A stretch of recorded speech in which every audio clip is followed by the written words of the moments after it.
물론법인데 지금 와이오밍주 모르겠고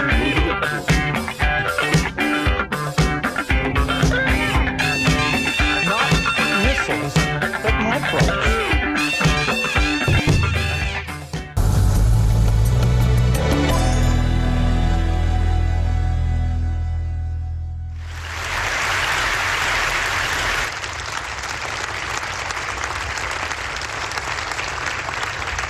When I was a kid, the disaster we worried about most was a nuclear war.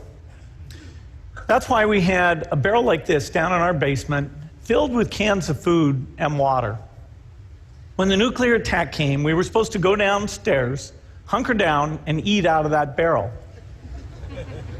Today, the greatest risk of global catastrophe doesn't look like this. Instead, it looks like this. If anything kills over 10 million people in the next few decades, it's most likely to be a highly infectious virus rather than a war. Not missiles, but microbes. Now, part of the reason for this is that we've invested a huge amount in nuclear deterrence, but we've actually invested very little in a system to stop an epidemic. We're not ready for the next epidemic. Let's look at Ebola. I'm sure all of you read about it in the newspaper. Lots of tough challenges. I followed it carefully through the case analysis tools we use to track polio eradication. And as you look at what went on, the problem wasn't that there was a system that didn't work well enough. The problem was that we didn't have a system at all. In fact, there are some pretty obvious key missing pieces. We didn't have a group of epidemiologists ready to go who would have gone, seen what the disease was, see how far it had spread. The case reports came in on paper. It was very delayed before they were put online, and they were extremely inaccurate. We didn't have a medical team ready to go. We didn't have a way of preparing people. Now, Médecins Sans Frontières did a great job orchestrating volunteers, but even so, we were far slower than we should have been getting the thousands of workers into these countries. And a large epidemic would require us to have hundreds of thousands of workers. There was no one there to look at treatment approaches, no one to look at the diagnostics, no one to figure out what tools should be used. As an example, we could have taken the blood of survivors, processed it, and put that plasma back in people to protect them. But that was never tried. So there was a lot that was missing, and these things are really a global failure. The WHO is funded to monitor epidemics, but not to do these things I talked about. Now in the movies, it's quite different. There's a group of handsome epidemiologists ready to go. They move in, they save the day, but that's just pure Hollywood. The failure to prepare could allow the next epidemic to be dramatically more devastating than Ebola. Let's look at the progression of Ebola over this year. About 10,000 people died, and nearly all were in the 3 West African countries. There's 3 reasons why it didn't spread more. The first is there was a lot of heroic work by the health workers. They found the people and they prevented more infections. The second is the nature of the virus. Ebola does not spread through the air. And by the time you're contagious, most people are so sick that they're bedridden. 지금 여기서 빌 게이츠가 하는 얘기가 굉장히 중요한 얘기인 것 같은데, 공기를 통해서 전파되지 않고 일단 증상이 나타나면 너무 아파서 이제 뭐 돌아다니면서 다른 사람한테 스프레드 자체를 못 한다는 거가 지금 가장 크게 대비되는 부분인 것 같아요. 진원지도 좀 차이가 있지만. 그러겠네. 완전 차이 나네. Third, it didn't get into many urban areas, and that was just luck. If it had gotten into a lot more urban areas, the case numbers would have been much larger. 지금 여기서 얘기하는 게 바로 지역사회 감염이라고 하는 부분입니다. So next time we might not be so lucky. You can have a virus where people feel well enough while they're infectious that they get on a plane or they go to a market. The source of the virus could be a natural epidemic like Ebola, or it could be bioterrorism. And so there are things that would literally make things 1,000 times worse. 여기서 얘기하는 것도 저희가 지금까지 계속 했던 얘기들. 그러니까 이게 우한에서 시장에서 시작을 한 것이냐, 아니면 뭐 또 카더라라는 티오리 중에 하나가 뭐 이게 개발을 하다가 뭐 어디에서 좀 헤어나간 거냐, 뭐 이런 지금 얘기들이 빌 게이츠가 캡처하고 있는 부분이고, 지역사회 감염, 그다음 공기를 통한 감염, 그다음에 무증상자가 다른 사람한테 전파할 수 있다는 것들, 이런 부분이 굉장히 어떻게 보면 코로나 바이러스와 유사하게, 그래서 1000배 빠른 전파가 가능하다는 부분도 어떻게 보면 굉장히 지금 상황이랑 잘 맞아떨어지는 부분이라고 제가 느꼈던 부분입니다. 그러네. 완전 어떻게 보면 바이러스에 대한 전염병에 대한 약간 101처럼 기본 개념을 잡아주는 그런 느낌의 얘기를 많이 짚어주네. In fact, let's look at a model of a virus spread through the air like the Spanish flu back in 1918.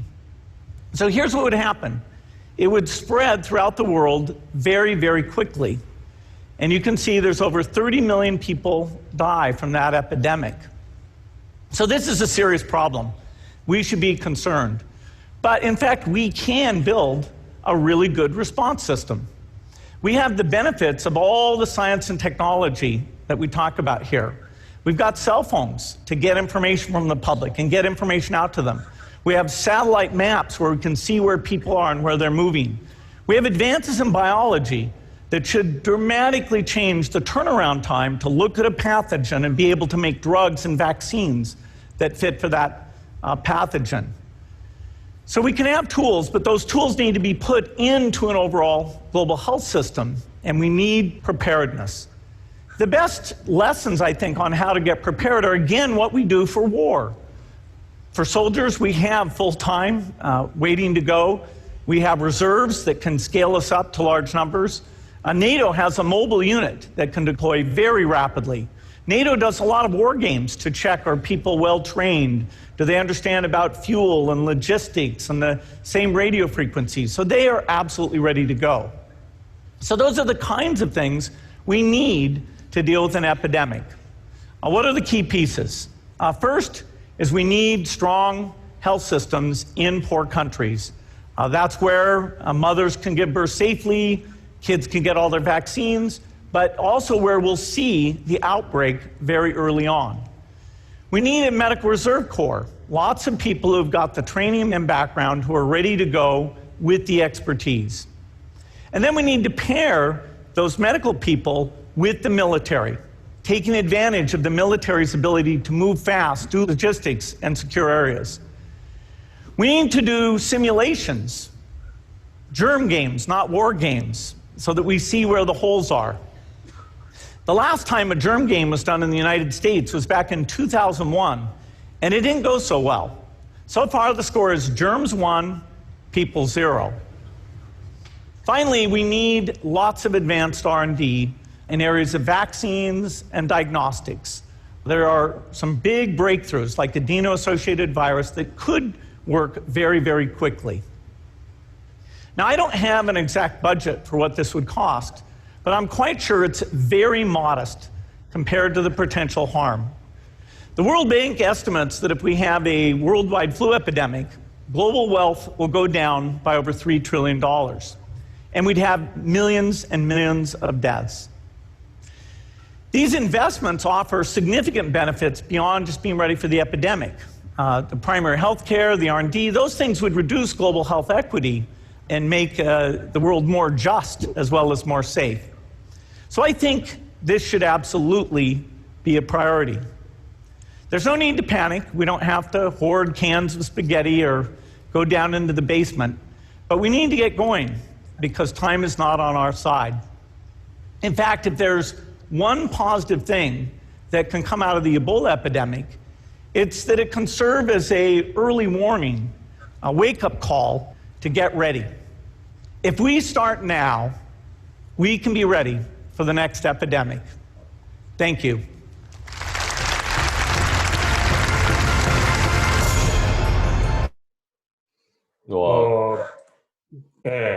거의 뭐 점쟁이네. 처음 보시나요? 이 어, 이 테드 영상은 처음 본 것 같아요. 이게 다른 어떤 뭐, 멜라니 게이츠랑 같이 재단 만들어서 활동하고 있다는 얘기는 뭐 종종 들었던 것 같아요. 멜린다, 아, 멜린다. 멜린다? 네. 예. 이거는 처음 보네요. 근데 지금 뭐 이거를 얘기를 보면 예, 2015년 영상이지 않습니까? 2015년 영상. 뭐 그러니까. 어디 쪽집게처럼 집어냈지 않습니까, 결국? 15년에 봤더라도 그냥 지나쳤을 것 같아. 별로 중요하게 생각 안 하고, 뭐, 빌 게이츠가 요즘 뭐, MS가 잘 안 돼서 딴 데 관심이 많나? 뭐, 약간 그런 생각을 했을 것 같아. 그러니까, 지금 당해보니까, 아, 정말 선견지명이라고 생각이 되는 그런 장면인 것 같아.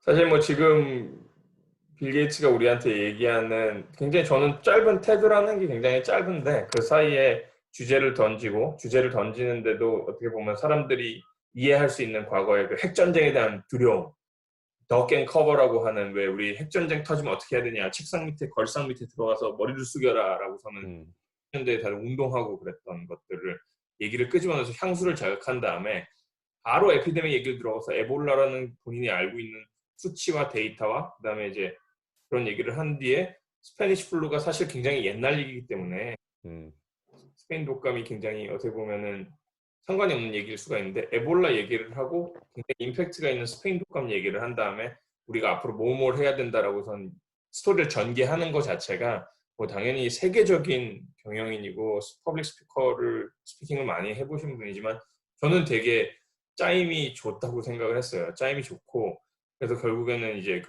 모르겠어요. 지금 우리가 코로나 바이러스 겪고 있으니까 더 귀에 쏙쏙 들어오는 걸 수도 있는데 뭐 지금 하고 있는 게 비슷한 얘기 아닙니까? 음, 결국엔 도 군인들이 가서 그뭐 통제라든지 이런 것들을 하고 있고, 예? 그 다음에 지금 여기서 얘기하는 뭐 여러 가지 리서치라든지 아니면 백신 개발 뭐 이런 것들 우리가 지금 급하게 하려 그러는 거고, 트럼프 대통령이 GM이랑 포드한테 지금 또 산소호흡기도 생산하라고 또 얘기하는 것들 이런 것들이 어떻게 보면은 네, 스마트폰을 사용해서 뭐 동선 추적하고 GPS를 사용해서 맵을 사용해서 앱을 만들어서 사람들한테 퍼뜨리고 뭐 이런 얘기들이 어떻게 보면은 지금 우리가 하고 있는 행동들이랑 굉장히 비슷하다. 음. 그런 생각이 들었어요, 저는. 그러네요. 거의, 그러니까 저거를 얼마나 귀담아 들었다라면 이제 그 행동이 많이 달라졌을 것 같고, 이전에. 그러니까 실제 대만 같은 경우 이번에 보면 대만이나 싱가포르 같은 경우 중국하고 왕래가 그나마 많지만 굉장히 잘 막았다라고 얘기를 하는 게 뭐 홍콩도 마찬가지고 그때 사스 때문에 워낙 음, 2003년도인가 사스 때문에 너무 뼈저리게 그 실제로 경험을 했기 때문에 그게 얼마나 이제 타격이 큰지를 이제 많은 국민들이 이해를 하고 행동도 음, 따라주고 정부에서도 리더십이 바로 작동을 하고 매뉴얼도 있고 그러니까 하는 건데 사실 우리나 뭐 다른 나라 마찬가지지만 이때까지 여러 가지 뭐 신종플루 사태도 있었고 뭐 뭐지 메르스도 있었고 실제로 있었지만 사실 뭐 그냥 잘 넘어갔었는데 그러다 보니까 어떻게 보면 대응을 못했다고 볼 수가 있을 텐데 사실 지금은 빌 게이츠 얘기를 그러니까 빌 게이츠 얘기를 대만처럼 어떻게 보면 다르게 느꼈을 것 같아요. 대만 사람들은 빌 게이츠 얘기를 다르게 느꼈을 것 같고 우리는 이제 와서 아, 빌 게이츠가 5년 전에 벌써 이런 얘기를 하고 있었구나 라고 이제 새삼스럽게 느끼는 게 굉장히 좀 뭐랄까 세계 최고의 부자 중에 한 명인데 보는 눈이 다르구나 라는 생각을 하게 되는 건데 네, 뭐 우리나라는 희화화하는 걸 좋아하니까 제 기억에는 사스 하면은 뭐 대한민국 사람들 김치 먹어서 사스 안 걸린다. 그다음에 뭐 메르스 때는 낙타고기만 안 먹으면 괜찮다.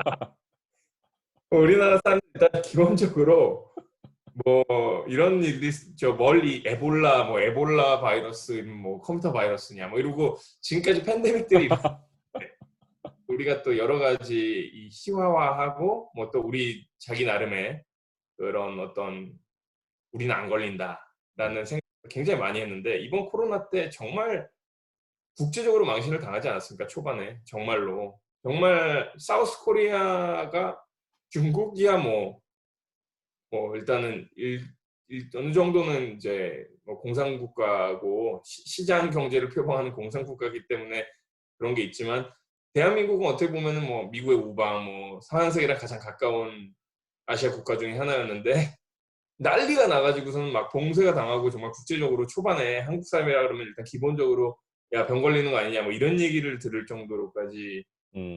했다가 정말 반등을 잘했죠. 근데 하여튼 그 과거에 그런 일들이 있었을 때는 저 먼 나라 이야기 이렇게 많이 했던 것 같습니다. 정말 그 사스와 김치 뭐 낙타고기 이런 얘기들 많이 했어요. 이 초반에도 코로나 초반에도 뭐 박쥐고기 뭐 이런 얘기 나오면서 뭐 저 누구죠? 미스 A가 아니고 누구도 먹는 설현도 박쥐고기 먹었다. 뭐 이런 얘기 하지 않았습니까? 황교안이 황교안이 그때만 아니라 해도 뭐 그 맛 칼럼니스트가 그 얘기해서 그렇죠, 그렇죠. 그게 2월 초 얘기인데 그때는 이렇게 될 줄 몰랐죠. 뭐 박고기 뭐 먹으면 안 되냐 뭐부터 해서 뭐 일단 먹는 거 얘기로 갔다가 이렇게 될지는 정말 그때는 아무도 상상을 못했던 것 같아요. 그러니까 완전 이번에 보면 행동을 많이 바꿀 것 같고 사실 보면 내 기억에 남는 에피소드 중에 하나가 그 이거 나고 나서 초반에 우리 식사하고 있는데 한국 사람 보면 사실 재채기 매너가 별로 안 좋잖아요. 안 좋죠. 막 하고 막 하는데 이제 그때 당시만 하더라도 한 사람이 식당에서 밥 먹는데 진짜 심하게 재채기 그냥 손도 안 대고 해버리는 거예요. 근데 이제 주변 사람들이 이제 그거에 대해서 이제 응징을 하기 시작한 빡세게. 옛날 같으면 뭐 그냥 했을 테고 그랬을 텐데 그런 것 같고 또 하나가 우리나라 음식 먹을 때 이렇게 같이 떠먹는 게 최근까지 많이 없어지긴 했지만 있었는데 앞으로는 그건 또 완전히 사라질 것 같고 그렇죠. 그런 우리나라 또 위생 관점들이 달라질 이번 것 같아요. 기회에 에티켓이 많이 바뀔 거예요, 아마. 음, 이 소매에다 기침을 한다는 건 서양에선 거의 스탠다드로 되어 있는데 기본적으로 소매에다가 기침하는 거, 손에다가 기침을 하거나 아니면 아예 안 가리고 하는 거, 이거 이제 가장 서양 사람들이 한국 사람들 어떻게 보면 우매하게 보는 음, 중에 하나가 이런 거였는데 이번 메르스는 코로나를 통해서 완전히 고칠 수 있을 것 같고 음. 떠먹는 거 말씀하신 대로 진짜 그 떠먹는 부대찌개 문화 뭐 이런 것들 그런 그거 것 아마 외국 입장에서는 진짜 이해를 못하는 그런 걸 텐데. 그렇죠. 음. 그리고 또 하나가 그러니까 미국이나 유럽 같은 경우에는 감기 걸리면 그걸 출근하는 게 굉장히 어떻게 보면 나쁜 거라고 이게 이제 다른 그렇죠. 사람들도 전전시키니까 우리는 콜록콜록거리더라도 회사 나와서 이렇게 일하는 게 오 잘한다 뭐 이렇게 아파도 회사 나와서 일하구나 이런 게 어떻게 보면 있었는데 이제 근무하다가 쓰러지는 게 최대 미덕인 막 그런 게 있었는데 회사 이제는 아닙니까? 예. 뭐 이제 어떻게 보면 병가 쓰고 하는 게 쓰는 사람도 마찬가지고 받아주는 사람도 마찬가지고 그런 거에 대해서 좀 완전 좀 달라지지 않을까 그런 것도 또 있을 것 같고. 우리나라 링겔 문화와 그 감기약 문화 때문에 그러는데 감기는 사실 바이러스 때문에 걸리는 거고 뭐 한 250종 정도 되지 않습니까? 그러니까 사실 감기에는 약이 없잖아요. 예. 우리나라 기본적으로 감기 걸리면은 뭐 지사제라든지 가래 안 나오게 해주는 거, 그 다음에 뭐 이부프로펜 이런 것들을 섞어가지고 감기약이라고 해서 처방을 해주기 때문에 사람들이 인식 자체가 감기를 걸리면 약을 먹으면 낫는다라고 생각을 하는데 제가 재밌는 게 독일에서 병원에 감기 걸려가지고 병원에 갔더니 약을 처방을 하나도 안 해주고 예. 그냥 이 약을 그 다음에 뭐 홀스 뭐 음. 칙칙 뿌리는 거 이런 거 몇 개 주고서는 이부프로펜 그러니까 진통제를 먹으라 그런 낮추고 뭐 이런 거. 예, 열 낮추는 것도 아니, 그죠. 이부프로펜, 그렇죠. 이제 부르펜, 우리 옛날로 치면. 해열제는 를 주면서 뭐라 그러냐면, 감기는 병원에 오면 2주 걸리고, 병원에 안 오면 14일이 걸린다라고 얘기를 하더라고요. 음. 그러니까 뭐 결국에는 치료제가 없다는 거죠. 음, 예, 또 그렇게 얘기를 했는데 그걸 기본적으로 이해를 한다고 하면 감기에 걸린 사람은 일단 다른 사람한테 전파를 할 수가 있고 약이 없으니까 쉬어주는 거가 빨리 낫는 거다라는 거에 대한 공감대가 형성이 되면 병가라든지 이런 게 될 텐데 우리나라에 기본적으로 연차에서 까게 되고 이렇게 하다 보니까 사람이 억지로라도 오게 되고 그러면 주변 사람들이 다 아프고 그냥 아프면서 콜록콜록 되면서 야 감기가 한 달째 가 이러면서 그냥 회사 나오는 그러면서 담배 피고 음. 이게 기본적이지 않을까? 술 먹고 예. 그런 소주에 것들이 소주에 이번에 좀 고춧가루 타서 마시면 된다고 막 그렇죠. 난리잖아. 소주에 고춧가루 따서 이거 먹으면서 뭐 콩나물국에다가 고춧가루 털어 넣고서 소주 한 잔 마시면 낫는다 뭐. 예. 그런 게 많이 어떻게 보면 이제는 다시 돌아가기 힘든 어떤 과거가 될 것 같네 그런 것들. 많이 바뀌겠죠, 예, 이번이 예, 예. 지나고 나면. 예. 재밌네요. 그 빌 게이츠는 뭐지 지금에 와서는 또 자기가 얘기했던 것도 있고 하고 있던 것도 그 회사에서 뭐 저 감회가 새로울 것 같고 뭐 파이낸스 측면으로도 뭔가 이득이 있었나? 그것도 궁금하긴 하네. 파이낸셜 근데 제 생각에는 뭐 물론 다 다르긴 하겠지만 빌 게이츠 같이 이 정도의 부를 축적한 사람이면 본인의 재산이 뭐 수조 원에서 뭐 수십조 원이 되는 거가 그렇게 중요한가? 이 사람은 이미 돈은 이미 끝난 부분이고 뭔가 자기가 죽기 전에 최대 부호 이런 것보다는 뭔가 임팩트를 남기고 싶지 않을까요? 뭐 음, 돈이 있으면 그럴 것 같은데요, 제 생각에. 그렇기 때문에 이제 앞으로 인류한테 가장 큰 이 위협이 된다라고 하는 것들을 본인이 뭐 죽기 전에 조금은 더 나은 방향으로 그러다 보니까 이제 뭐 글로벌 워밍이라든지 팬데믹이라든지 이런 내용에 좀 더 신경 쓰는 게 아닐까. 뭐 오바마도 마찬가지고 엘고어도 마찬가지고 그런 분들이야 이제 본인들이 누릴 수 있는 권력이라든지 영예는 이미 다 누렸고 남은 기간 인류애를 위해서 이제 일을 하는 것들이 어떻게 보면 패턴이고 가장 어떻게 보면 개인이 할 수 있는 것 중에는 가장 그 높은 이상의 것이 아닌가라는 생각이 듭니다. 이미 뭐 물질적인 거에 대한 추구는 어떻게 보면 추가적인 마지노란 베니핏은 거의 뭐 없다고 봐야 될 테니까 좀 다른 차원으로 어떻게 보면 진짜 사람으로서 사람에 대한 어떤 기여 뭐 그런 어떤 흔적을 남기는 것에 대해서 관심이 많이 있다고 할 수 있겠네. 네. 자기가 넉넉하게 갖고 있는 거에 대해서는 별로 욕심이 없잖아요. 사람이라는 게 기본적으로. 음, 뭐 컴퓨터가 하나 있는 사람이 컴퓨터 2개, 3개, 4개 사고 싶은 사람은 없을 거 아닙니까? 근데 예. 맞아. 약간 다른 얘기긴 한데 오늘 뭐 뉴스에 그 기사 중에 재밌었던 게 하나가 이제 그 제프 베조스 같은 경우에 이번에 코로나 때 주가가 폭락하기 전에 아마존 주식을 좀 팔았다고 하더라고요. 아, 예.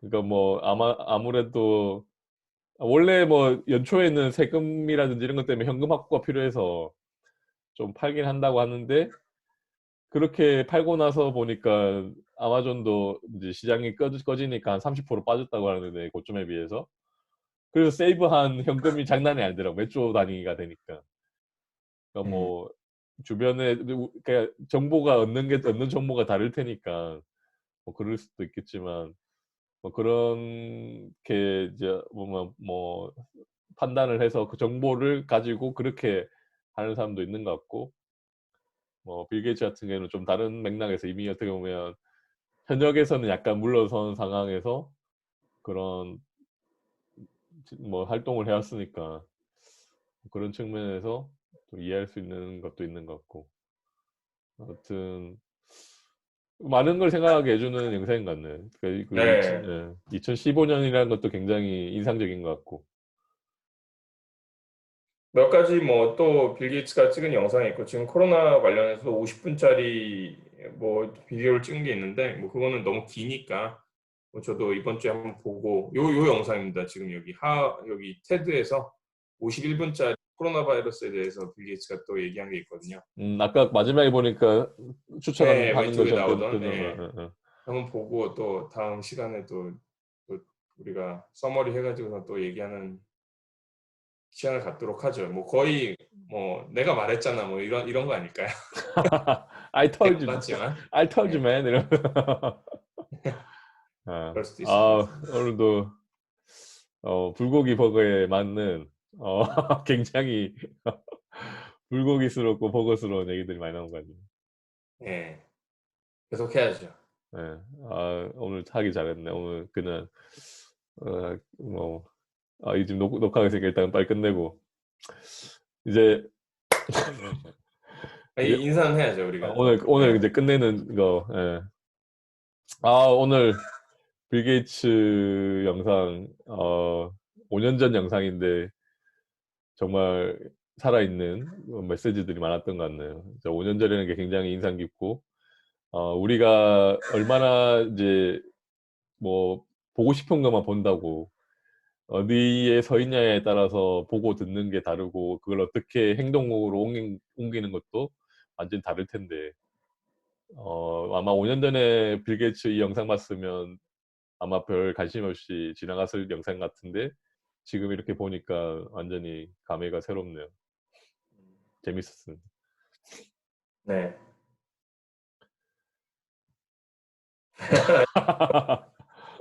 재밌었네요. 예, 재밌고. 뭐 마무리하는 네. 네, 뭐 앞으로 이 팬데믹이 얼마나 갈지 모르지만 기본적으로 오늘도 그렇고 지금 사망자가 미국도 2,000명이 넘었고 미국이 또 완전히 코로나 헤게모니의 1등으로 올라서지 않았습니까? 그래서 지금 이번 학기 사실은 한 6월 중순까지 가는 건데 아마 못 들어간다는 소문이 파다하고 아마 다음 주 초쯤에 아마 미시간 주지사가 학교 이번 학기는 이제 끝내는 걸로 학생들이 못 돌아가는 걸로 이제 아마 얘기를 한다는 소문이 있는데 또 이게 어떻게 상황이 바뀔지 모르겠지만 뭐 대부분 사람들이 하는 얘기가 트럼프 대통령은 4월 이스터 끝나고 4월 12일, 13일이 되면 이제 다 돌아오기를 원하는데 지금 한참 피크가 올라오고 있지 않습니까? 그러니까 불가능한 것 같고 뭐 아무리 빨라도 6월, 7월 간다는 얘기가 있는데 네, 이제 앞으로 어떻게 될지 코로나에 관련돼서 그리고 그게 어떠한 우리 삶에 영향을 미칠지에 대해서 뭐 두렵기도 하고 걱정이 되기도 하고 네, 큰 영향이 있을 거라는 거에 대해서는 이견이 없는 것 같습니다. 양적 완화 얘기도 많이 나오고 있고 뭐 이것이 금융시장의 리스크가 아닌데 이것이 의미가 있겠느냐 뭐 이런 얘기도 있고 뭐 다양한 얘기들이 있는데 지금은 모르죠. 뭐 누가 이게 어떻게 될지 얼마나 오래 갈지 루비니 이런 사람들 보면은 뭐 이런 얘기, 얘기 뭐 L자가 아니고 I자다 뭐 이런 얘기도 하고 있고 그러니까 앞으로 우리가 또 계속 얘기를 하면서 코로나 얘기가 빠지진 않을 것 같아요. 연말까지는. 코로나 사태가 끝나고 나면 이제 그거의 롱텀 이펙트가 어떤가에 대한 의견이 또 굉장히 분분할 거고 오랫동안 그게 나타날 거고 그죠? 네.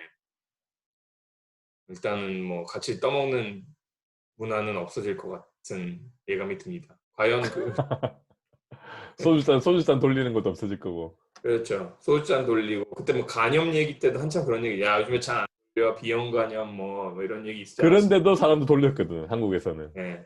네. 근데 이제는 아마 그러는 게 이제는 정말 정말 힘들죠. 지금은 뭐 떠서 밥을 먹어야 되는 건데 반찬 같이 집어먹는 것도 바뀔 수도 있습니다. 제가 보기에는 식품 문화가 이제 식판 업체에다 투자를 해야 되나요?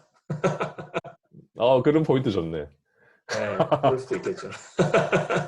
그 다음 컨텐츠는 그런 거 정리해봐도 괜찮겠다. 그러니까 뭐 이제 바뀔 수 있는 어떻게 보면 한국 문화, 외국에서 봤으니까 네, 그런 게 더 이제 있을 테니까. 네, 네. 네, 다음에는 그런 얘기도 오늘 할 수 있는 얘기들이 또 많이 쏟아져 나오네요. 다음 얘기는 네. 그렇게 또 하면 좋겠습니다. 다음 주에 또 뵙도록 할 테고요. 우리 코로나 사태 계속되고 있는데 건강하게 한 주 또 잘 지내시길 바랍니다. 그러시죠. 네. 자, 인사드릴까요, 그러면? 네. 저희는 그러면 다음 주까지 불고기 네, 버거 TV 다음에 또 봐요. 다음에 또 뵙겠습니다.